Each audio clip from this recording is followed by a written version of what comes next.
ഈശോമിശിഹായ്ക്ക് സ്തുതിയായിരിക്കട്ടെ.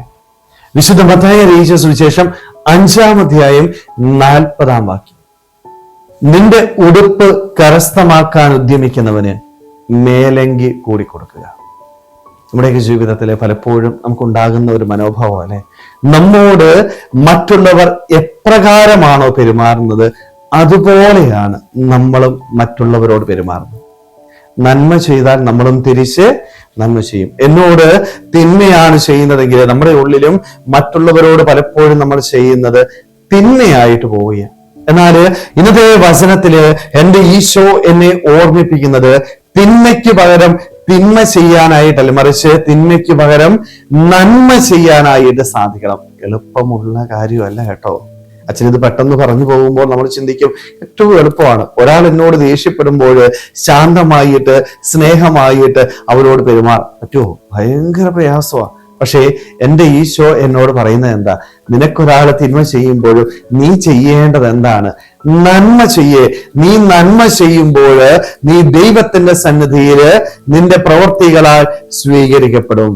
ഏറ്റവും പ്രയാസമുള്ള കാര്യമാണ് തിന്മയ്ക്ക് പകരം നന്മ ചെയ്യുക എന്നുള്ളത്. സ്നേഹമുള്ളവരെ, ഇതിന് ഏറ്റവും നല്ല മാതൃക എന്ന് പറയുന്നത് എൻ്റെ ഈശോയാണ്.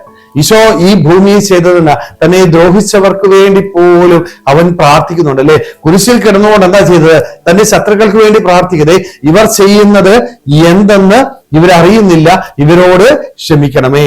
തന്റെ ചുറ്റും കടന്നു വന്നിരിക്കുന്ന എല്ലാവർക്കും അവൻ നന്മ ചെയ്ത് കടന്നുപോയി. തന്നെ ദ്രോഹിച്ചവർക്ക് പോലും അവൻ നന്മയാണ് ചെയ്തത്.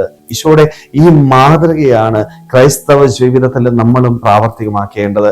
എളുപ്പമല്ല, പ്രയാസമാണ്. പക്ഷെ എൻ്റെ ജീവിതത്തില് ഇത് പ്രാവർത്തികമാക്കുവാനായിട്ട് എനിക്ക് സാധിച്ചാൽ പിന്നെ ഒരിക്കലും നമ്മൾ നിരാശപ്പെടുത്തില്ല. എപ്പോഴാണ് നിരാശ ഉണ്ടാവുന്നത്?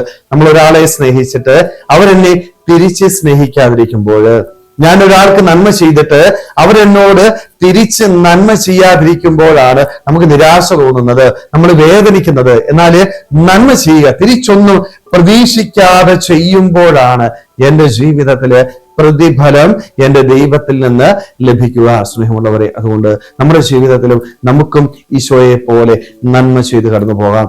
തിന്മയ്ക്ക് പകരം തിന്മ ചെയ്യാതെ നന്മ ചെയ്യുവാനായിട്ട്, നമ്മളെ ദ്വേഷത്തോടുകൂടി കാണുന്നവരെ സന്തോഷത്തോടുകൂടി സ്വീകരിക്കുവാനായിട്ട്, ചെയ്യാൻ പറ്റുന്ന നന്മകൾ മറ്റുള്ളവർക്ക് ചെയ്തു കൊടുത്തുകൊണ്ട് ഈ ഭൂമിയിൽ എപ്പോഴും സന്തോഷത്തോടുകൂടി സമാധാനത്തോടുകൂടി ജീവിക്കുവാനായിട്ട് നമുക്ക് ഓരോരുത്തർക്കും ആത്മാർത്ഥമായിട്ട് ആഗ്രഹിക്കുമ്പോൾ ശ്രമിക്കാം. ദൈവം നമ്മളെല്ലാവരെയും സമൃദ്ധമായിട്ട് അനുഗ്രഹിക്കട്ടെ. ആമേൻ.